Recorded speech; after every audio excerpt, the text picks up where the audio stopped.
All right, welcome. Our April Caregiver Conversations is on earning money, not earning money as a parent, not earning money as a whatever, earning money as somebody with a disability. What are ways you can earn money and how can you still access the services and supports that you need while also earning money and where you are able to? So we've got some Family Voices staff that are going to present that are our gurus in all things transition and adult. And then we also have CCDC, Colorado Cross Disability Coalition, who is here tonight too to talk about the Medicaid buy-in for working adults with disabilities. So we've got lots of people for you today, and we're glad you're here. All right, go to the next one for me, Jamie. Like now you're the master of the slides.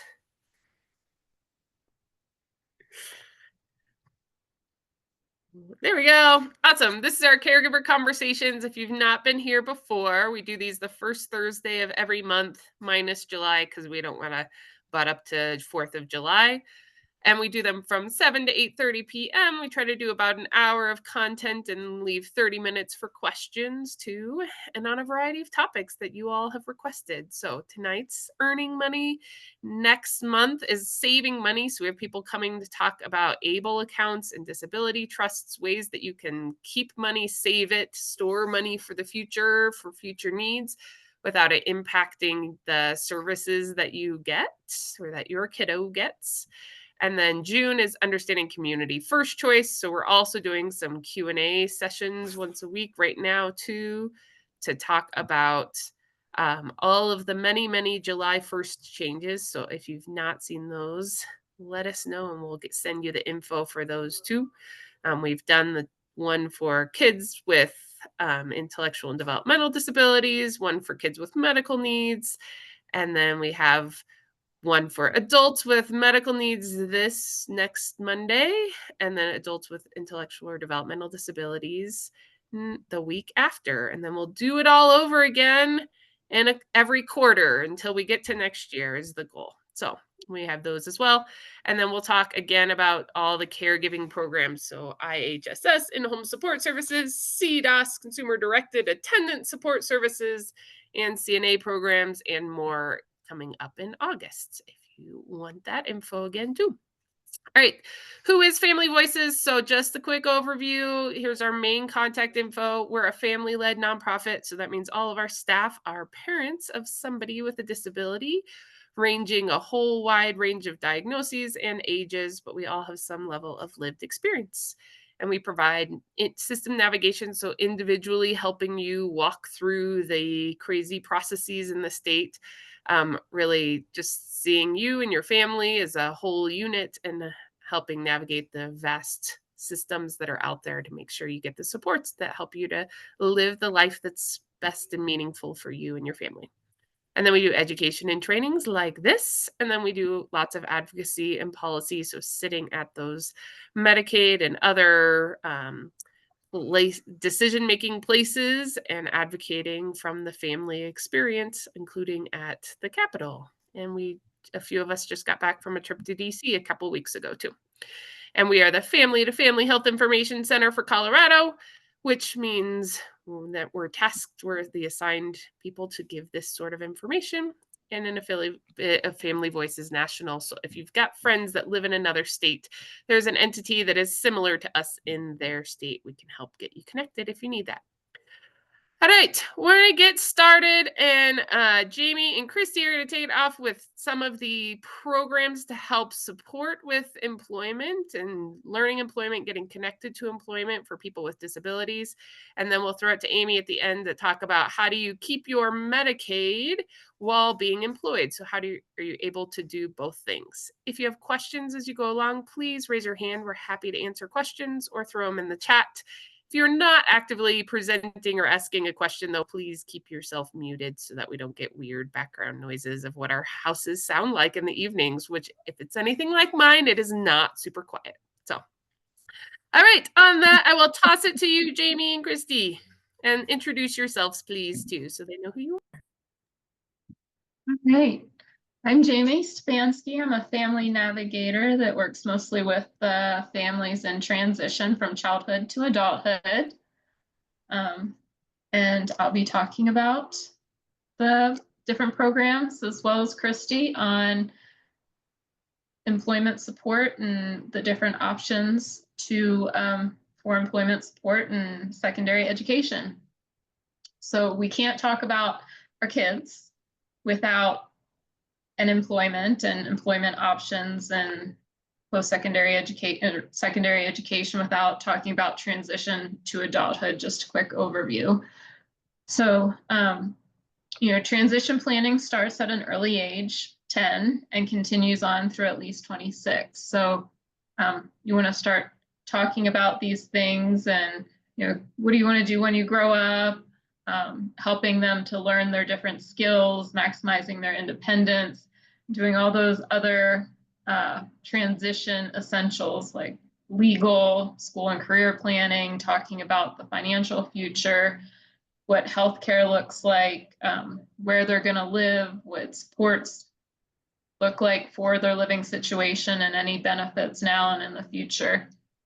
And of course, Amy will talk about some of those items because employment affects all of those, whether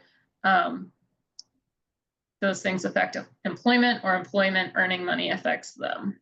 So that's why I'm talking about these items, because they influence each other when we're talking about employment and education and future planning. And I'm pushing the next button and it is not advancing. Uh-oh. Yay, technology.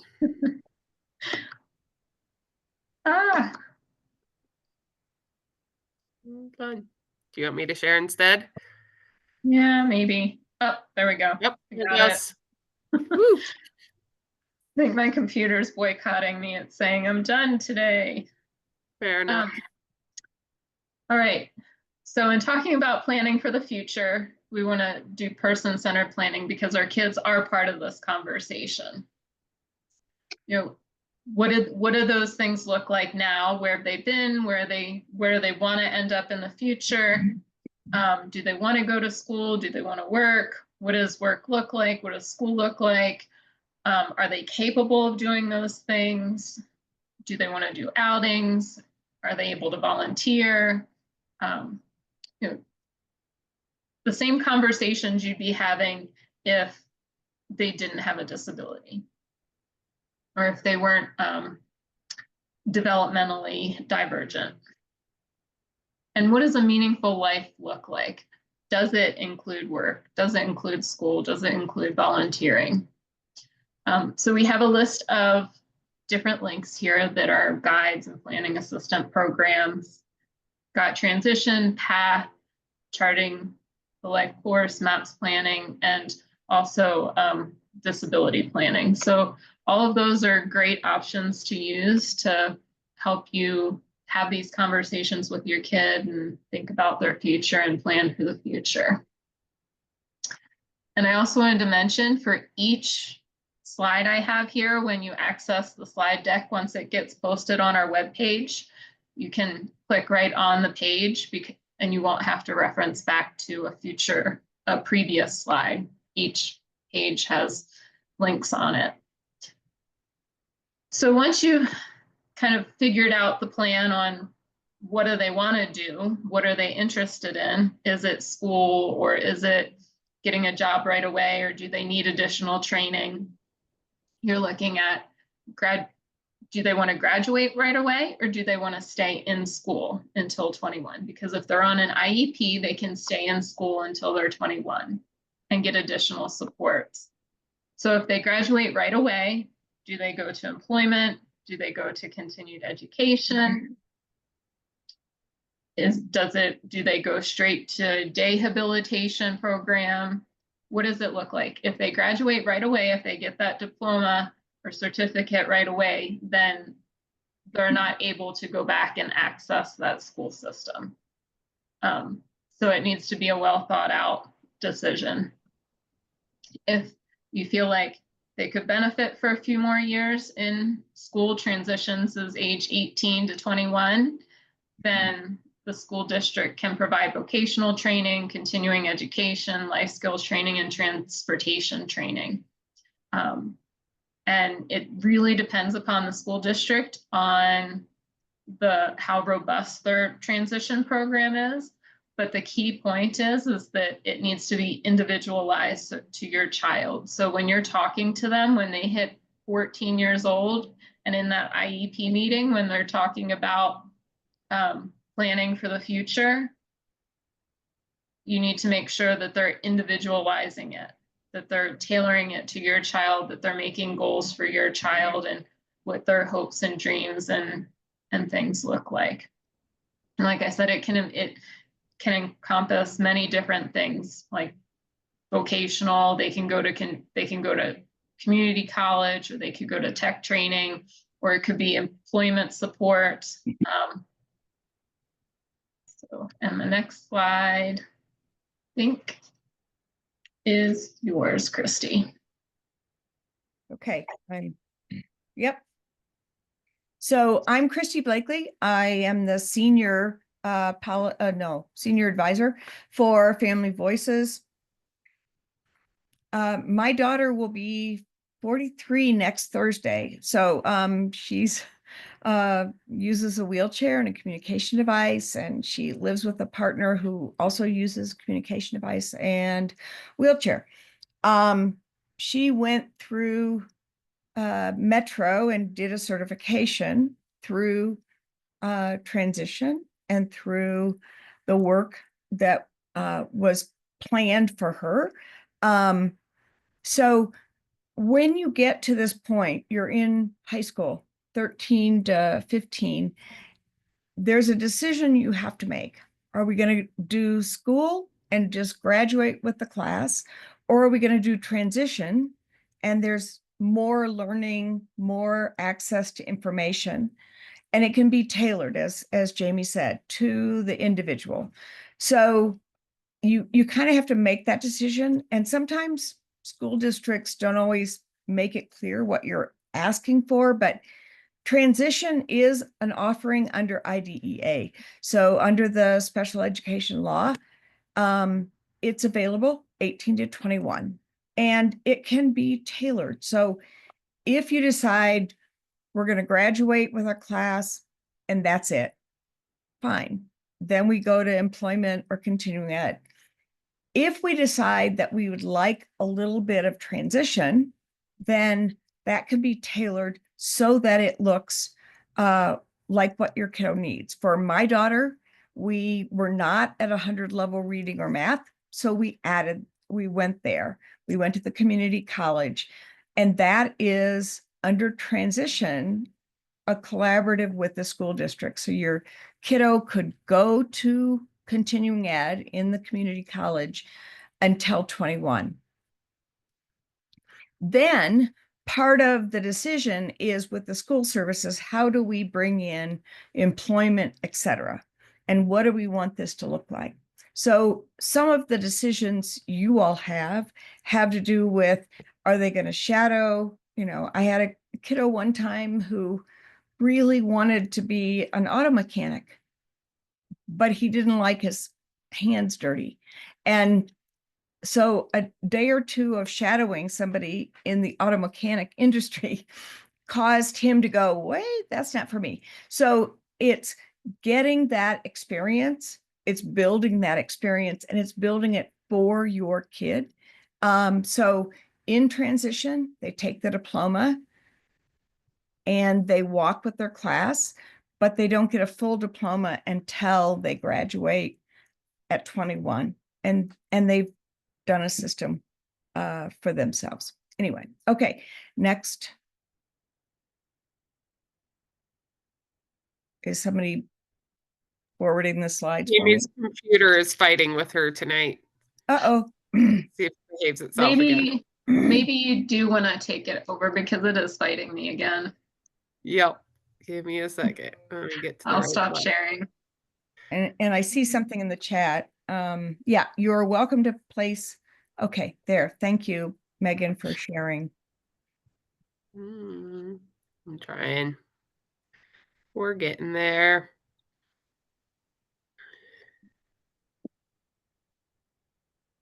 It's nice to see some friendly faces.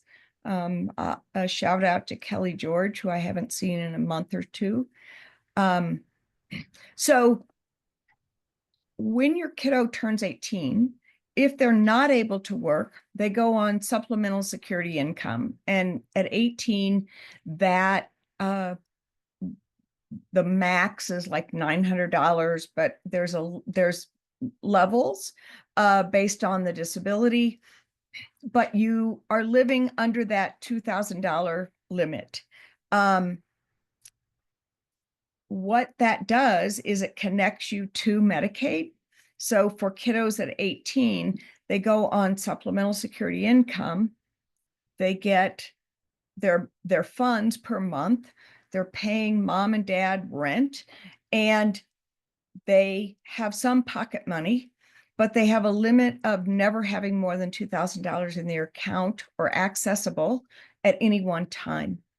So that allows them to have Medicaid and some income. Now, if they're able to work, then there's a Medicaid buy-in, and CCDC, Cross Disability Coalition, is going to talk more about that a little bit later.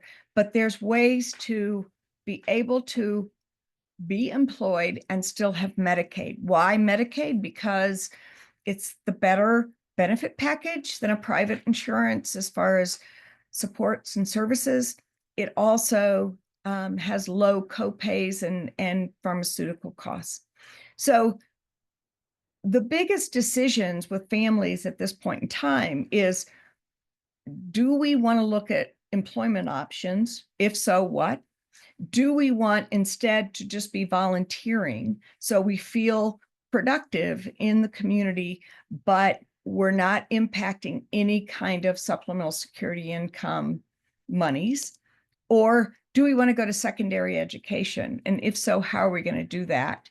And under an IEP, you can go to Division of Voc Rehab, they call it DVR, and have them pay for that work-related goal and the employment that would come with a certification or degree. Next slide. So in Colorado, we're very, very, very blessed. Across the country, we're blessed. Inclusive education is now a given. It's part of the makeup of our advanced education, our secondary education. So in Colorado, we have the University of Colorado, Colorado Springs.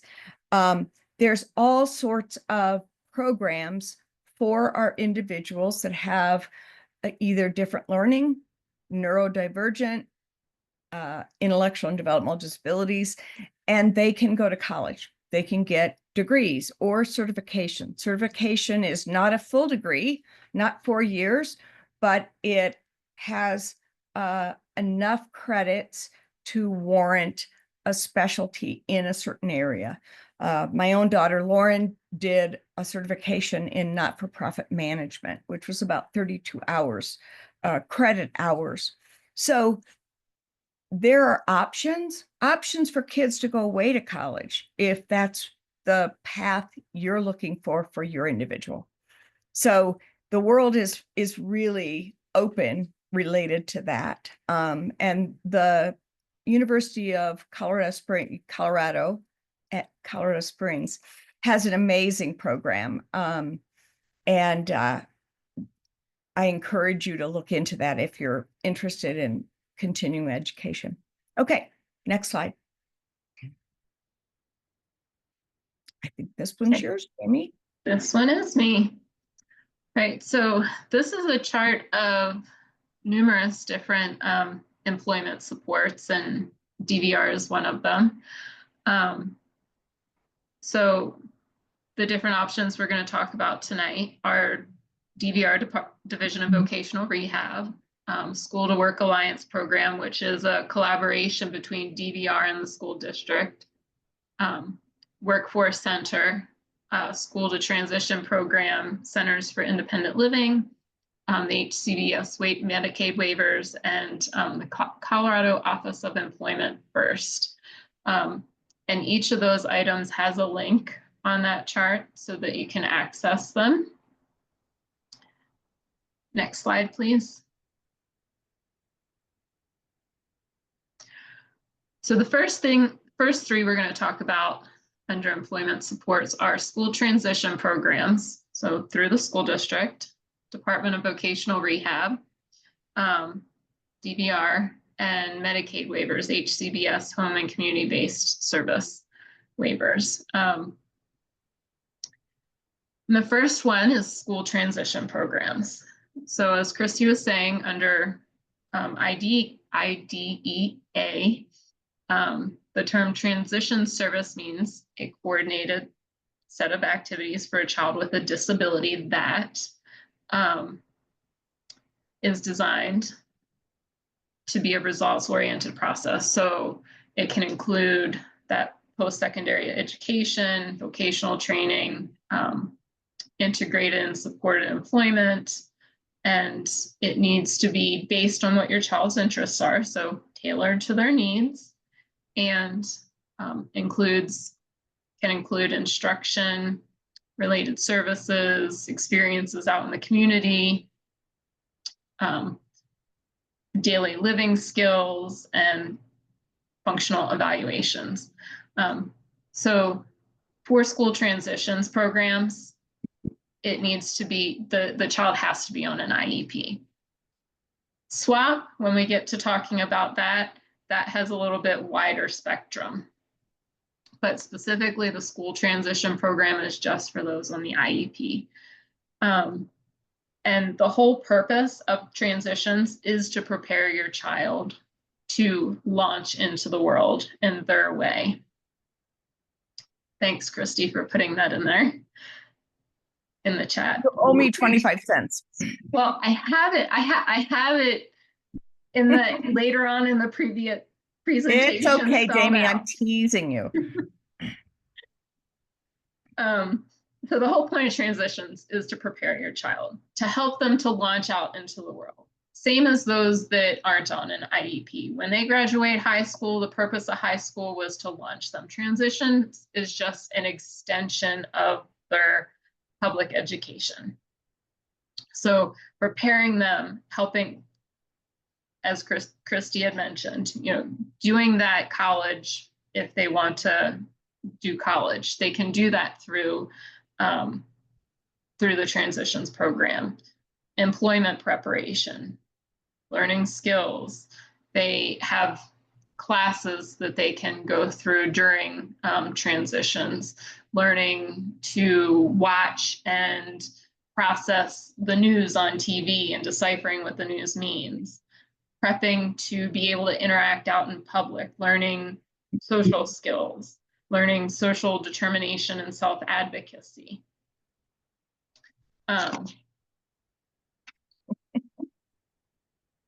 So it tailored to your child, what they need.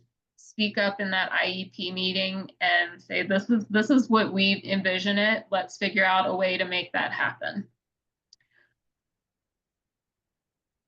And then we have the Department of Vocation. Oh, thank you. And then we have the Department of Vocational Rehab. What does DVR do? They do a lot of different things. They can help you with benefits planning. They also have services to help with blind and low vision, as well as deaf and hard of hearing. So when they're supporting out in the workforce, they can provide those accommodations for your child. They also support employers. They contract with the 9 independent living centers, which we'll talk about a little later on. They also can support your child if they want to be an entrepreneur, so help them start their own business. If they're not able to fully start their own business, they can still help them with setting up and learning the skills if they want to, say, make bracelets and sell them, or necklaces and sell them. They also help to enforce and encourage earning a regular living wage, a regular wage that isn't sub-minimum, because historically our kids with different abilities or disabilities were earning sub wages, and that's not fair. If they're doing the job, they need to earn the wage. And then the final thing that we're here to talk about tonight is supported employment. So next slide, please.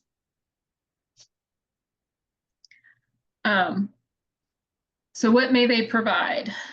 While in high school, they can provide career awareness and exploration, work readiness skills, self-advocacy, guidance on and career counseling and work experiences. So my son is 18. He's about to graduate high school and will go on to transitions. And I've had him in DVR since he was 15. So we started, and he's been doing volunteering positions throughout his high school time. And he's going to continue this summer. We're looking at different volunteering options. So we're looking at, he enjoys helping out in the library. So we're looking at a volunteering library opportunity. He enjoys being around dogs. So we're looking at having him help out with one of those organizations that provide service dogs.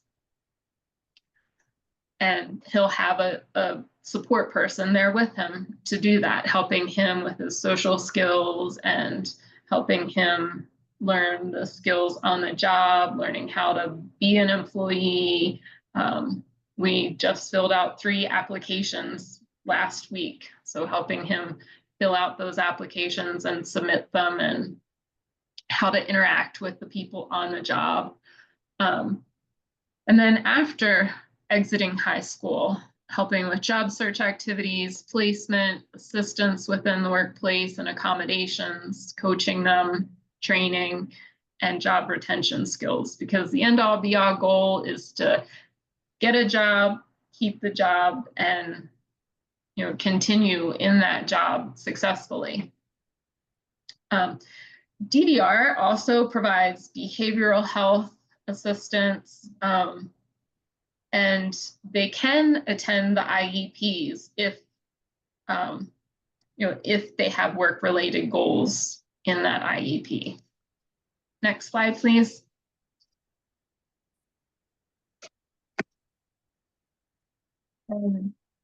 I guess something else that I didn't mention in the last slide too was that I missed, that if they do decide to go to college, they can also do that through DVR. And in doing that through DVR, you can get them to provide books, computer, transportation, tuition, parking, a person to assist them. And if they can't use public transportation, then they might also help with the vehicle modifications. But you're going to have to justify that they're not able to use that public transportation if they have a physical disability reason why they're not able to access public transportation, or if public transportation doesn't go to your area. So who is eligible for DVR? They have to have a disability. So young adults involved in either an IEP, so the individual education program, or a 504 plan. And their disability creates difficulty obtaining or being successful in a job, so that they're not able to obtain or keep a job or be successful in a job, that they need that assistance in learning those skills to be able to do so. And they're interested in going to work, so they have to have that interest in going to work and maintaining a job. Next slide. So the DDR experience, you're going to have application and eligibility determination. You'll have to have goals that are employment focused, and then obtaining employment. So next slide. So as Christy said in the chat, ask for an interview. So when you get to the DVR intake, you have to bring your ID. You have to have your government issued ID. You sign release forms. you have to give them permission to communicate with employers. And you also have to give them permission, because most of the DVR does do some groundwork, but most of the time you interview a couple of different PASAs, so program approved service agencies, and they do all these things with you. So I recently did this. The one that we had for a couple of years really wasn't working out. They never had the availability, and the person that we had just didn't really work out. She was like, well, this is when I'm available. And I was like, well, this is not when my son is available, and this is not when the job site's available. So we decided to switch PASAs. And so I just interviewed a couple of PASAs and chose one. So your DVR person will come up with a couple of different PASAs for you to interview that meet your needs. So whether some of our criteria was when we were available and what kind of help we were needing. So your counselor will make every effort to quickly determine your eligibility within 60 days. So I haven't had issue with that, but I have heard others having issues with timeliness. And they'll create an individual plan for employment. And then DVR will provide services necessary for you to achieve your employment and outcome. And the goal is to get and keep the job. So there is an end time period to the DVR experience. They're not going to be able to continue through your child's employment life with them. They do plan on stepping away once they get that job and they're trained in that job and can be successful. And then if they're not able to be able to step away, if your child's still going to need assistance after a certain period of time, then there's other options that Christy will talk about a little later on. The next slide. This is you. Okie doke. Did we get all the questions in the chat about DVR answered too before we move on to the waivers? Sure. I think there's one. What Okay. age should we start the process? I don't know that we answered that one. 15. Yeah, they can begin to attend your IEP at 15. And often they'll sit there and say, what am I here for? And you say, we're working on employment goals and we need your input through DVR for employment goals, or summer programming, SWAP, school to work program during the summer. So it takes a advocate. We're not quite there yet with DVR to understand that everybody should be employable. Awesome. I think that was the last DVR. I think you got the other ones. Oh, who do we contact at DVR for post-secondary support? Where do we start the process? It's a great question. I email, but I'll put something in the chat. I'll put I think I'll put Peter Pike's name in the chat, and we are working, Family Voices is working with him on a DVR grant to employ kiddos in Fort Carson, Pueblo, and Steamboat Springs. So want to make sure we get kiddos plugged in. The school also, the high school should also have contacts. Okay, so besides going to DVR, if you have a kiddo with intellectual and developmental disabilities, they may be on the DD waiver, developmental disability waiver, or the supported living services waiver. Both of those waivers have services in them related to supported employment.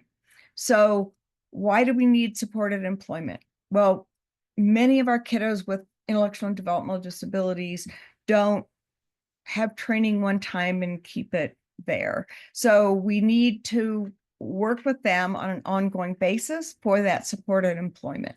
And Kelly George put in the chat about a kiddo wanting to do agriculture. Yes, preparing plants that can then be planted would be a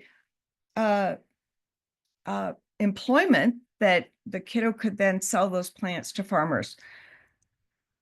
One of my examples is a young woman in her 30s that is making beaded bracelets, and she directs those, designs those, but somebody else does the beading. So that's a supported employment example.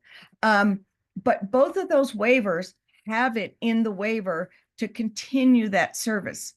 But if you start with Division of Voc Rehab and come up with a job or an idea, they can give you the preamble. In other words, the training or what's needed to get to that next level, which is the ongoing support that many of our people, especially with physical disabilities, are going to need.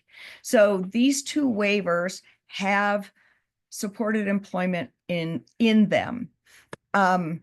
They also can do some information related to benefits planning. So benefits planning is kind of a big deal because benefits planning can say, here's how you can make the money. Here's how you can not lose supplemental security income if you're making X amount of money. Here's how much you can work without losing all of your benefits. All of those kinds of things. How to do that is pretty tricky at the adult level. So finding out who can do benefits planning, and there are many, many, many benefits planners in the state of Colorado. So figuring that out is a big deal as well. So understanding what skills do I need? What skills do I need to fill out an application? What information do I need to have to fill out an application? And what do I need related to training in what I want to do? So, I gave you the example of the kiddo that wanted to do auto mechanics. Let me give you an example of somebody that wanted to do hair. They wanted to go to school, to beauty school to do hair. What are the skills that that's going to take? And what learning do they need? Well, there's some math involved, believe it or not, in hair dye. So things like that are the things that DVR would assist with so that they can get to that next level. Next slide. Okay, so the SLS waiver is the Supported Living Services waiver. And the eligibility has to do with, like all of our waivers, they have to be individuals that would be in an institution if the family wasn't involved. And I know that's terrible language, but that's kind of the bottom line of why these waivers work for the state of Colorado is we'd rather have them in the community than in a congregate living setting. And of course, they must be over 18 and have the developmental disability. The only difference between the DD and the SLS related to supported employment has to do with SLS doesn't require 24-hour line of sight supports, where the DD waiver does. Otherwise, they're very similar waivers, and they're really putting our folks into the community. There's that income cap of $2,000 for an individual, but they both are saying we have an intellectual and developmental disability. We want to be living in the community, and we could do supported employment. Next slide. This one's yours, Jamie. I think. It's yours. It's still about okay. waivers. It's just where to apply. Okay, so where to apply? Case management agencies. I can do this. Case management agencies. So your CMAs or case management agencies, they're the place where you apply.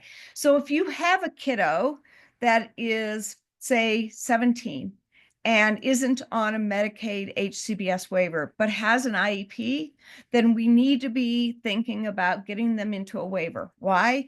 There's additional services like that supported employment, but also that gives them Medicaid and gives them other benefits. So And we know that within the state of Colorado, there's a lot of kiddos that get all the way to high school, maybe even 21, and haven't been plugged into a waiver. It's important because there's services that they may need as they age. As families begin to transition the kiddo, are they going to launch? Maybe not. How are we going to support them? The waivers are one of the ways we support them through supported community connections through the waivers, or a day program where they can go and hang out with buddies. All of those things, or we have things like, because we're Colorado, the disability, I can't think of the word today, sorry, sports camps, where the kiddos go and kayak in pools in our recreational centers. So all of those things, but this is where you start. You start by calling your case management agency in your county and saying, I have a kid that should be on a waiver. How do I get there? And as of today, we heard, thank you, Megan, National Sports Center for the Disabled. Just didn't come out of my mouth. But in Colorado, we have this network of case management agencies, and they will help you. But as of today, we heard there's no backlog. Yay. So yay, yay, yay. Okay, next slide.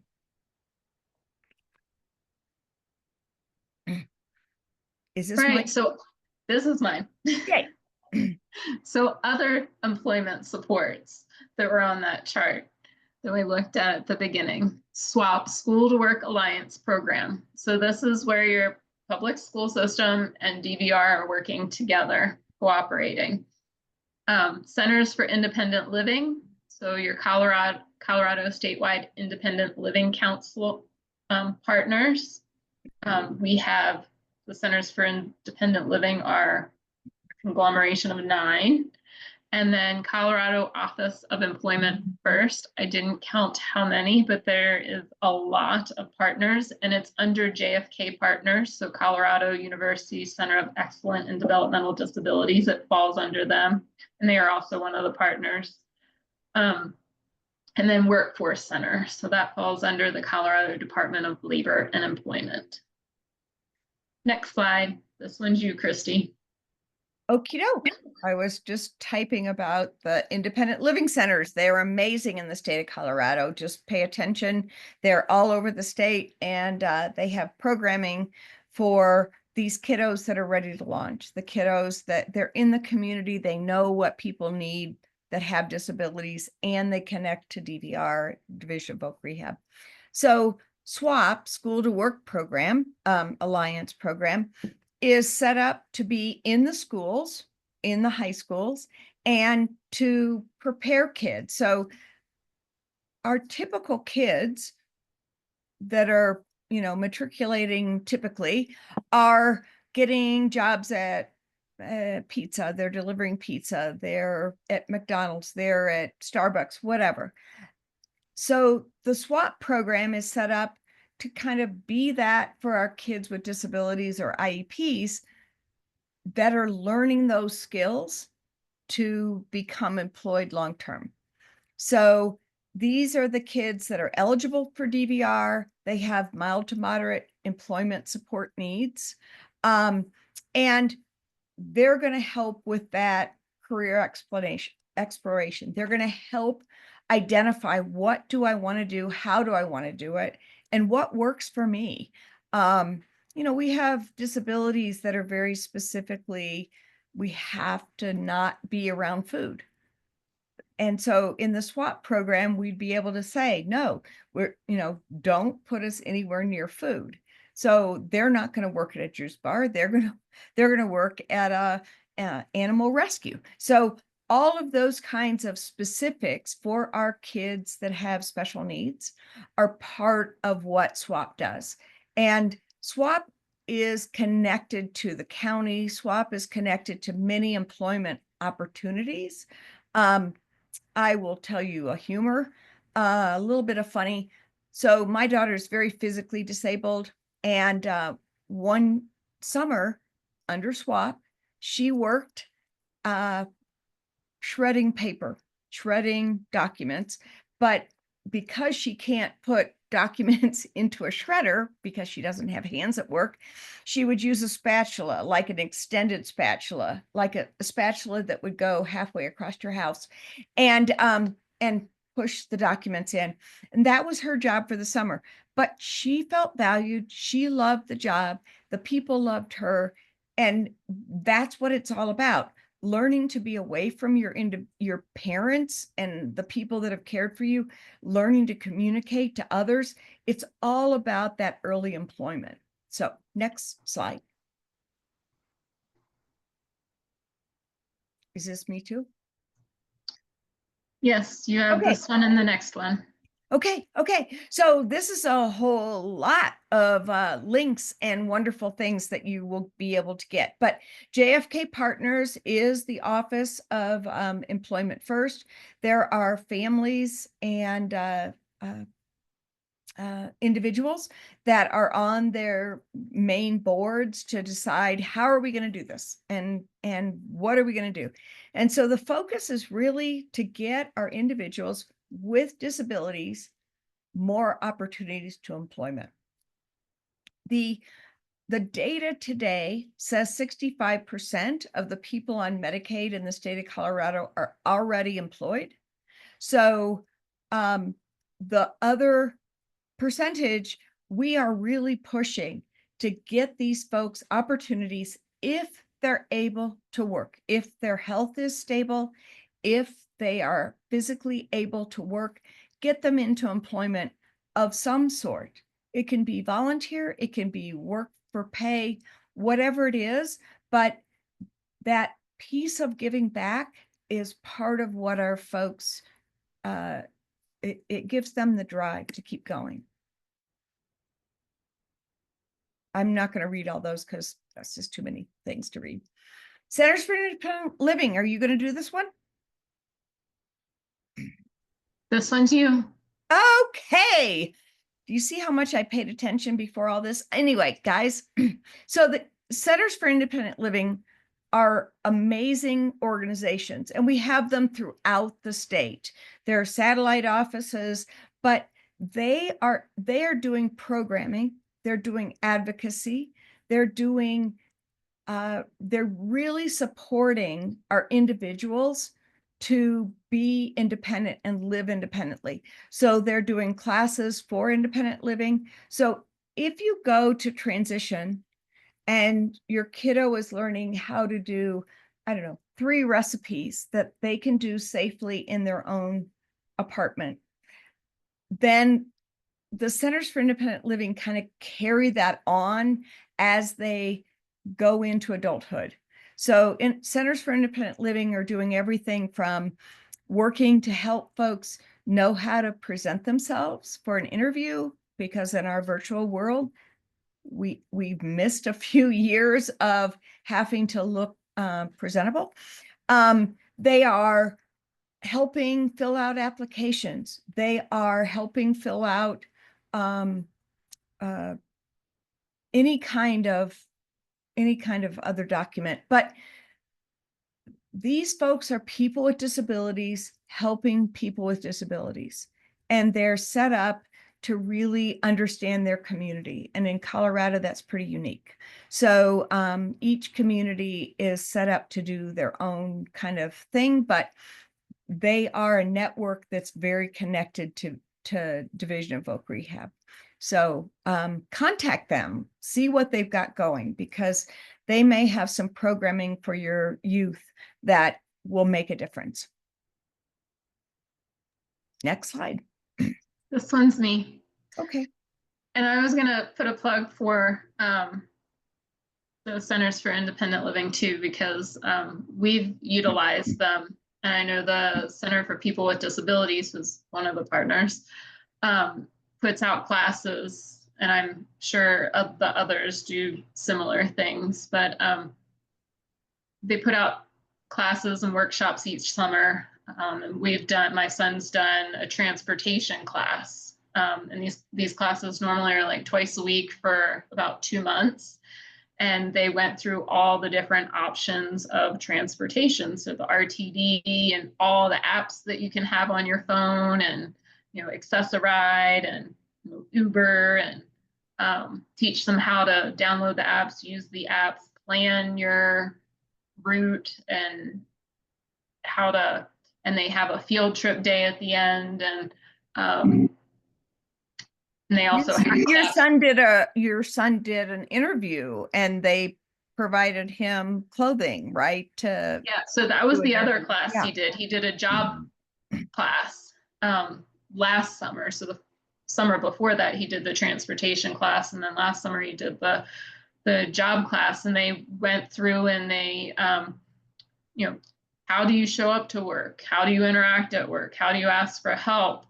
Filling out applications. They did mock interviews. They gave him a gift card at the end, and we went to Kohl's and got him a suit, an interview outfit and shoes, and they did mock interviews. So they do a lot of awesome classes, and they'll schedule. I get emails from them every now and again saying, "Oh, we're having this outing. We're doing a bowling event this week." And so, like Christy said, check them out. They do a lot of great things. One thing I want to mention before we keep going, in the transition program from high school, the school districts have a connection, an agreement with the community colleges. So like Lauren wasn't at 100 level in math or reading when she finished high school at 18. And so we were able to go to the community college free of charge and get her up to 100 level. So by the time she graduated transition at 21, she was at 100 level and could go on to college to do her certification. But that cost agreement is across the state.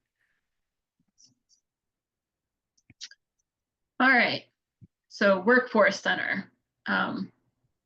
They have career counselors, and they can connect your child or the worker, the job seeker, with local employment. They can provide training, educational opportunities, and funding. They can also help improve interviewing skills, help them with resumes, and so they provide a lot of free things, learning how they have search engines that you can look for a job. They help counsel you. They have training. So if your child loses a job, then they have counseling and training classes for those that are unemployed to help get certifications. They have different grants and lots of good resources to utilize. If you don't have a computer or internet, fax, copier access, they have that. Like I was saying, they have workshops. So whether it's specific certification and training that you're seeking, such as, I think you could get like, if your child's interested in coding, they could do a coding class. Or they also do classes on computer literacy and the application process. So there's a whole spectrum of different types of workshop and classes that they offer. And this is accessible to the youth and the older adult. They provide job fairs, virtual and in person, and they want to try and meet their employment needs. So, and it's a government entity. So, next slide. So if you've ever attended one of our workshops or presentations before, you've probably seen this slide, or if you've seen our table at one of the fairs. If you need a transition wheel, you can click on the link if you access our our slide deck. You click on the link and you can request to be on our newsletter or to have one of these transition wheels mailed to you. And it goes through all the things, transition things to work on with your child, help them to become independent through the whole transition process. Okay. Put the link in the chat back to the sign-in form. Here's an incentive to do the sign-in form. There's a spot on there to ask us to mail you a transition wheel. Yay. Yay. The transition wheels are amazing, and they go 13 to 26. And some of it is just what questions to be asking and what do we need to think about in areas such as law, guardianship, financial, school, all those things that happen between those ages. We've also had somebody ask about translation, and Brenda is our translation. Oh my goodness, I have misspelled things terribly. Spanish speaking navigator, and she can help that individual, Erica, to go through this and translate. Go ahead, Jamie, sorry. No worries. And this is our transition checklist. You can access it through the link on the slide, or and you can see it. It starts at 16 here and goes through 18, and just a checklist of things to be thinking about doing, whether it's getting your ID or having them learn their address. One thing that never occurred to me as I raised this daughter that couldn't write due to cerebral palsy, she didn't have an adequate signature. And so somebody said, just have her sibling write her name, go have it made into a stamp. And that is Lauren's signature now, rather than giving her a pen and having her do an X any which way. Feels a little more legal. And she is in control of that stamp. It's always on her wheelchair in a backpack. And she gives permission to sign if somebody wants to sign. So things like that are there, including IDs with our airport requirements now for an ID. Your kiddo needs a legal ID. So getting an ID, whether they're going to drive or not, is important. Great. Questions? And Megan, our executive director's email, Brenda, our bilingual, and then my email are on here as the transitions navigator. Awesome. Thanks, guys. Questions on all these ways to seek employment and get support for employment before we go on to the buy-in program? How do you keep Medicaid when you're employed? Anybody? Feel free to raise your hand or come off mute or put anything else in the chat. I know we've answered some of the chat as we've gone, and there was so much info on the slides. I think we've done a lot of answering, but we're ready to hear Amy, I think. I think She's so. having a All good right. hair day. Amy's having a good hair day. Let me stop sharing, Amy, so you can start sharing. If I remember how to use Zoom. Let's see. Awesome. Great. We'll let you introduce yourself and tell us what you've got for us. All the other. So I am with Colorado Cross Disability Coalition, and we are a disability rights organization across Colorado for and by people with disabilities. So you can't see this, but I am neurospicy. And there's lots of different ways to describe that. But I have my AD. favorite. I love neurospicy. It's by far my favorite. And dyslexia. Oh, it's saying confirm your speaking language. I'm not speaking That's going to be fun, especially in neurodivergent language. I know. I don't know what that is. I'm English. English is what I can do. Okay. Okay. I do that. I'm also an attorney. I'm also, I was a fellow at JFK Partners. And so I've been a disability rights attorney with a focus on mental health and people with disabilities in the criminal justice system and in class action. Now I work at CCDC and I'm the Deputy Director of Medicaid Appeals and Eligibility. So we're kind of like partners with Family Voices. You guys are like the OG, original gangsters of all members for folks under 18 and sometimes folks under 21. It's all changing. There's a little bit of transition period. And we do a lot of the work for appeals and eligibility and helping people through the process as adults.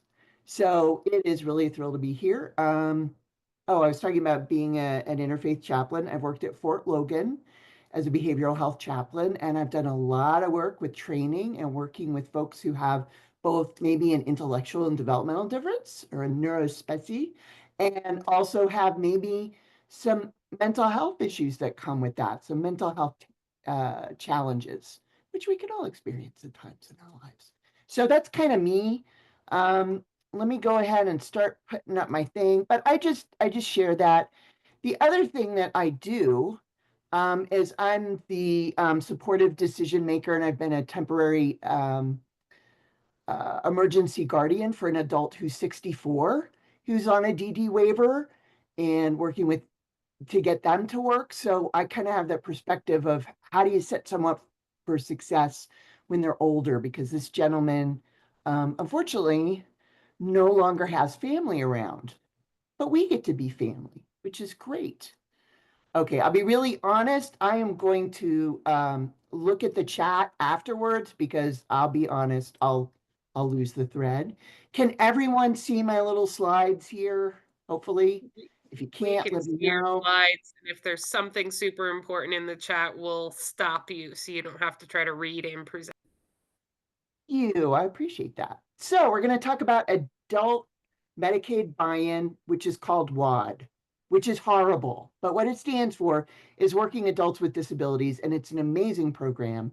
Not all the states have it. Colorado does, and I think we do it really well.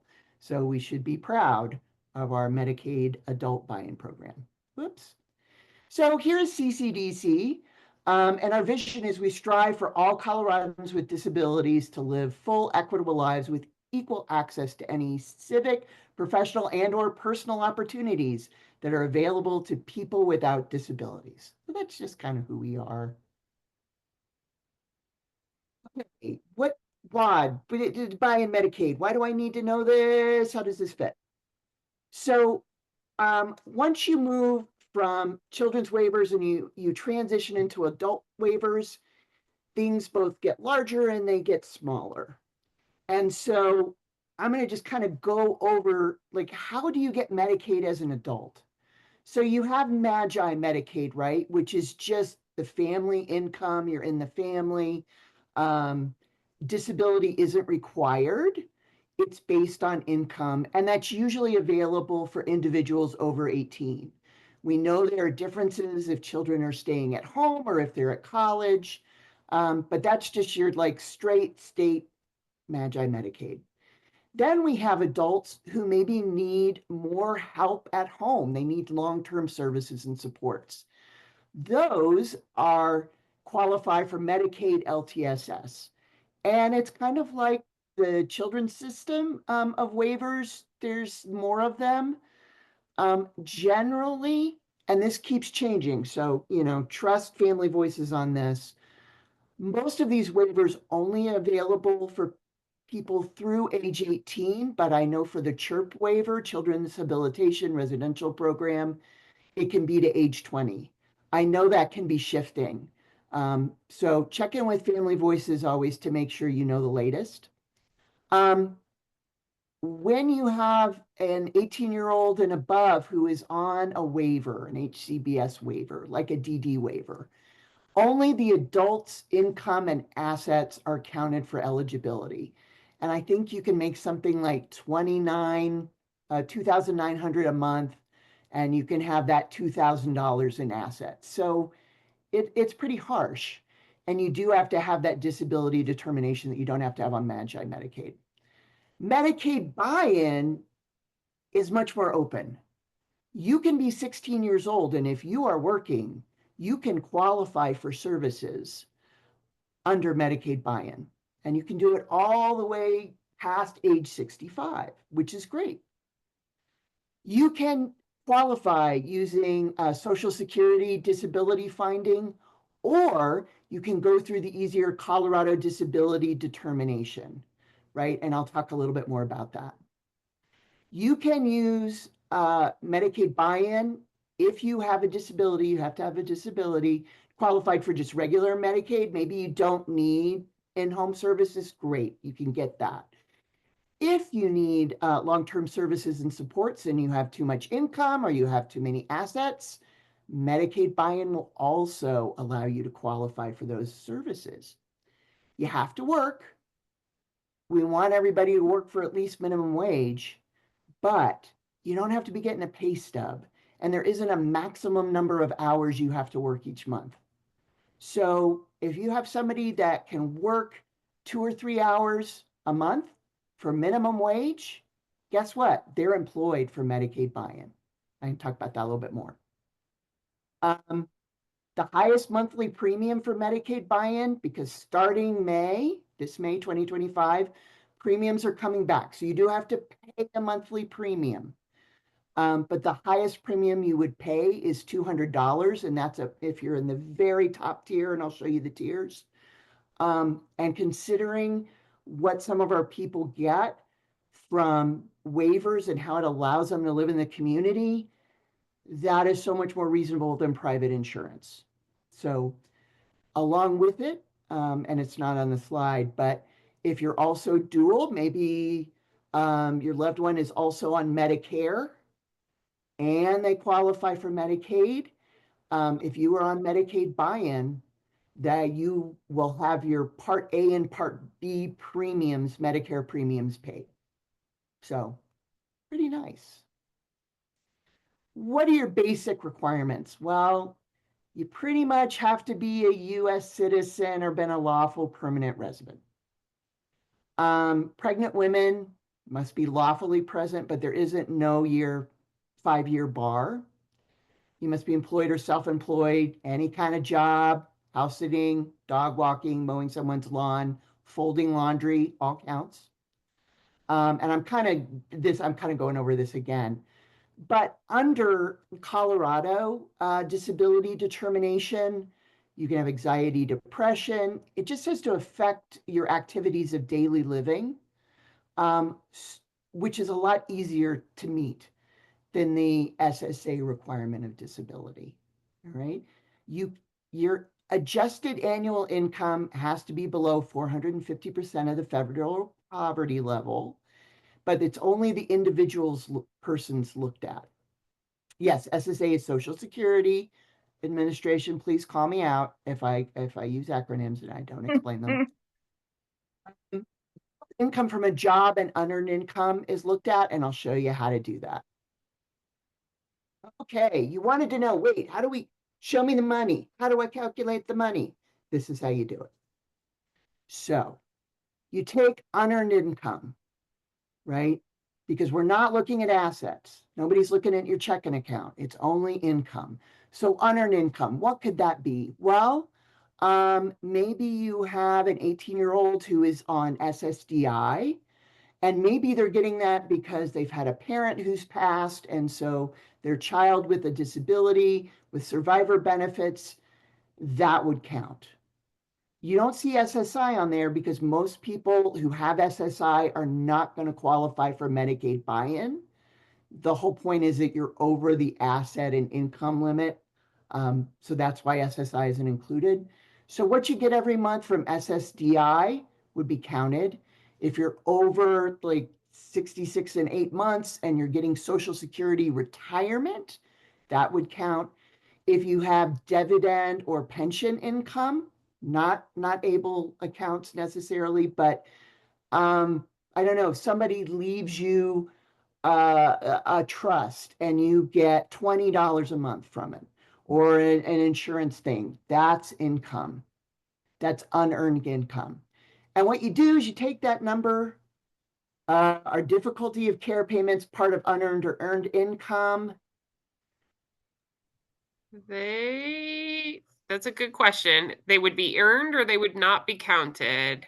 If you're working for somebody who's on a waiver, so that the individual you're working for has to be on a waiver and you have to live with them, then they don't count as income for either one.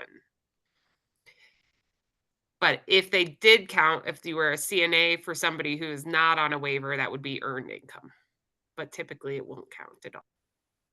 Thank you. You summarized that really well. I would have gone around in a circle a little bit, so that's good. Earned income. Now, this is great.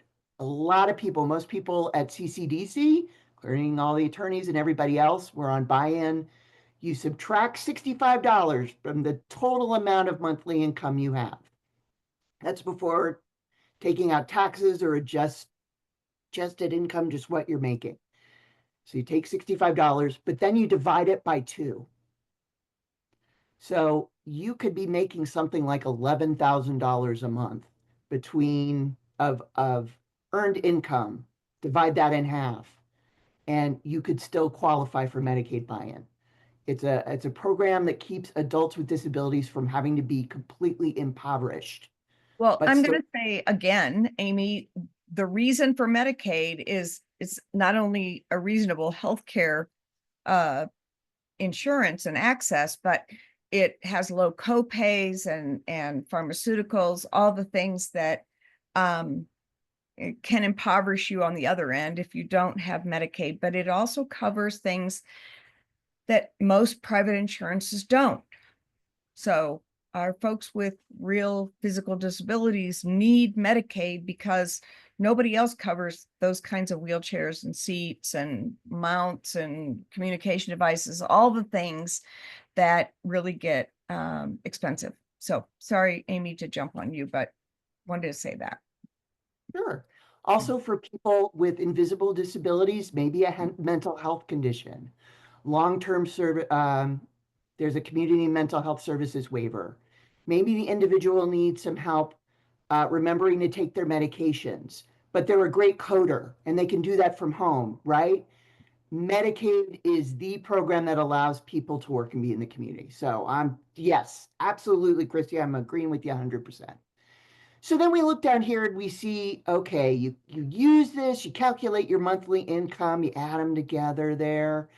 Here's your monthly income and here are your premiums. And as you can see, for what you get that allows you to be independent, work in the community, this is so much less than private insurance. And again, somebody can start using this at age 16. So depending, it can be part of your transition planning. All right. You have to demonstrate disability. If you have already demonstrated disability or your child has a disability, they're getting SSDI or something related to that, where SSA has said, yes, they meet our, they have a little number that says this is their disability.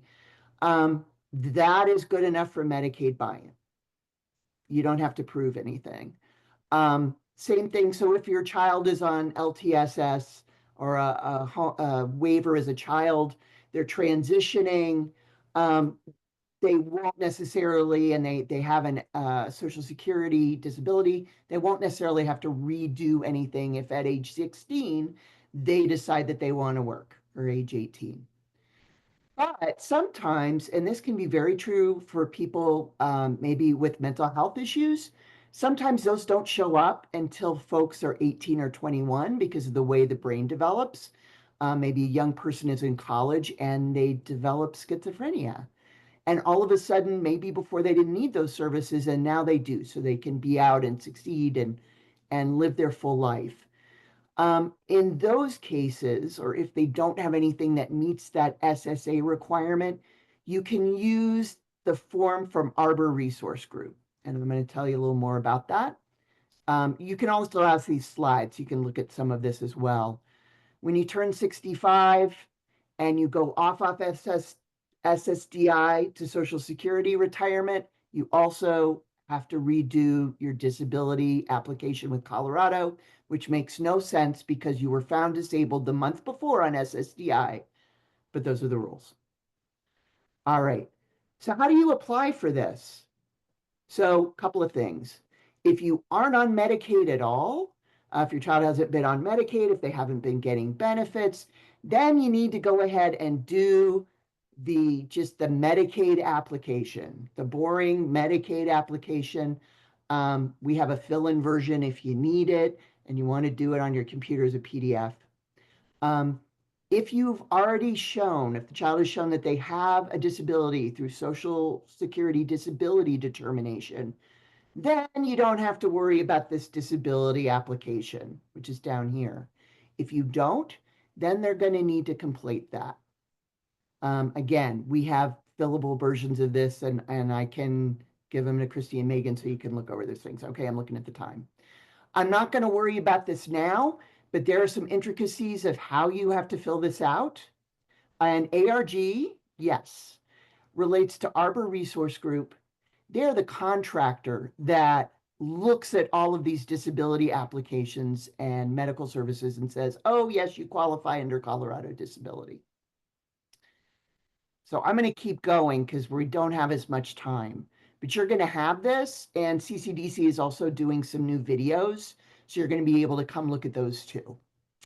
So they don't necessarily have a determination backlogs. I don't know that I believe that they don't. But one of the secrets when you're applying for Medicaid buy-in is that if you have to do that application for disability determination, you need to provide some medical records. Can't be IEP records, unfortunately, it's got to be medical records. They need to be within the last couple of years.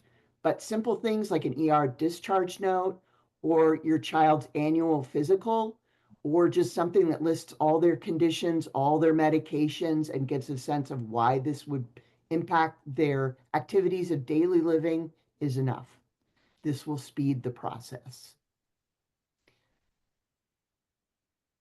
Then you have to provide proof of employment.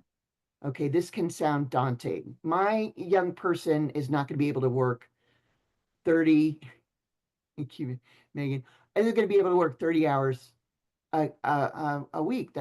No problem. You can prove employment in 3 ways. You can have a pay stub. If your young person is doing that, fantastic. Supported employment is part of that as well. What you could also do is you could have a letter. Maybe your young person helps someone down the street with their gardening, or for a couple hours a week, or maybe a month, or maybe they'll walk a dog, or maybe they help organize mail. It can be anything. Then you can just provide a letter from the person who's employing your young person that says, here I am, this is what I pay them. You want it to be over minimum wage for where you live, and they use this many hours. They work this many hours. That's it. They're not going to grill you. If someone is self-employed, you just have to provide kind of this is what it costs me every month to do what I do. This is how much I made the month before I applied for this. And this is what my income is at the end of the month. That's it. Simple spreadsheet, which is helpful. You don't have to jump through hoops to prove that you're employed. Then you submit all these documents to Colorado Medicaid Assistance Program. There is the email. CCDC says if you're applying for Medicaid buy-in, do not use PEAK. Do not use PEAK. Do not use PEAK. It's great. For Medicaid buy-in, we keep finding things get lost. If you email it in, and you can also mail it or fax it, but if you email it, you've got that proof, and we find that that's very effective. So if they say, oh, no, you didn't send in everything, you got that email. So we recommend that really strongly. And this here kind of goes again over what we're talking about. What would you want to send in? Well, you got that Health First application if you need it. HCPF release of information form. If you need that, if you're maybe the Medicaid authorized representative for your young person, you need that disability application if they don't qualify under SSA. You need relevant medical records.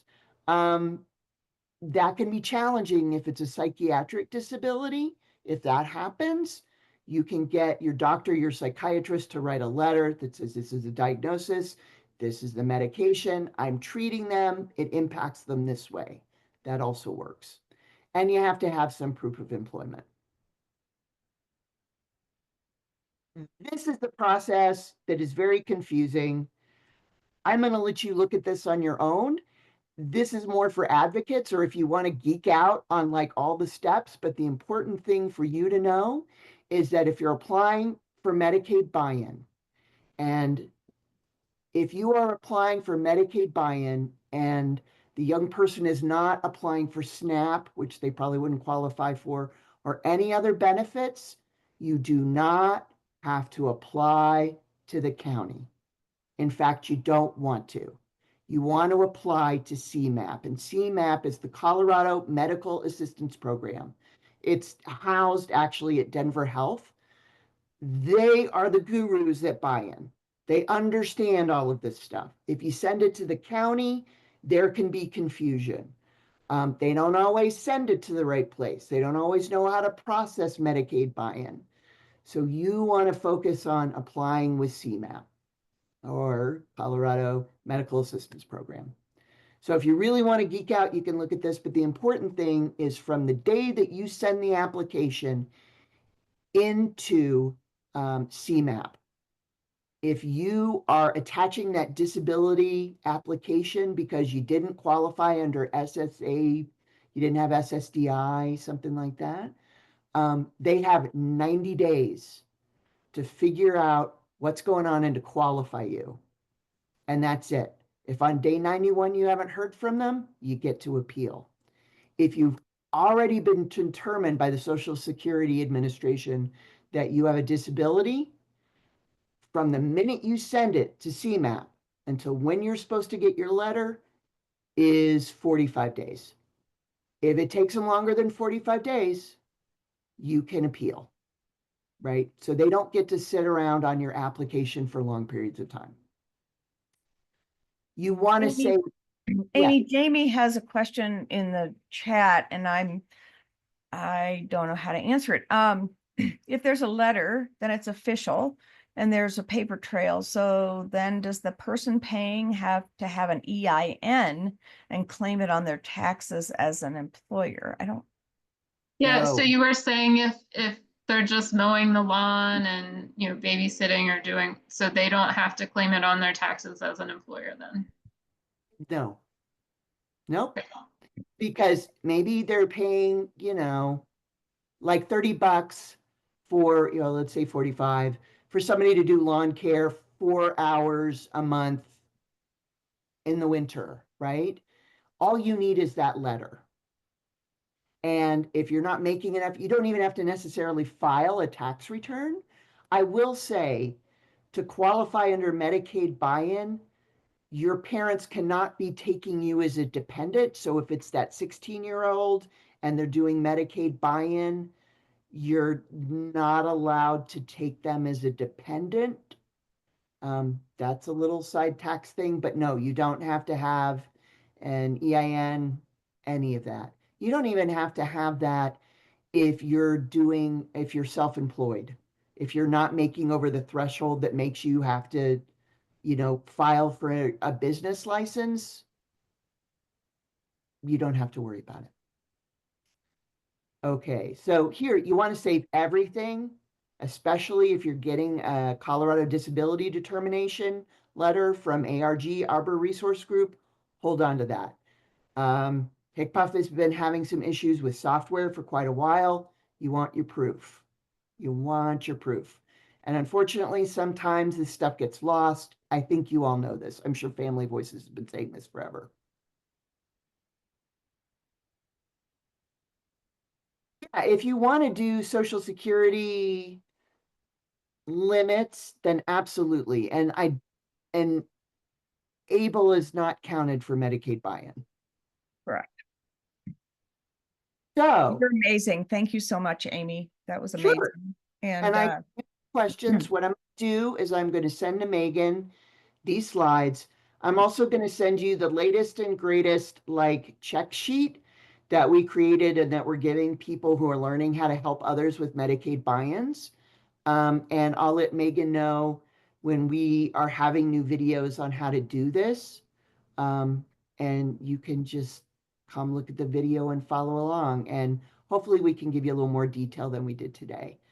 You also have my email and phone number. So if you have a specific question, you can call me.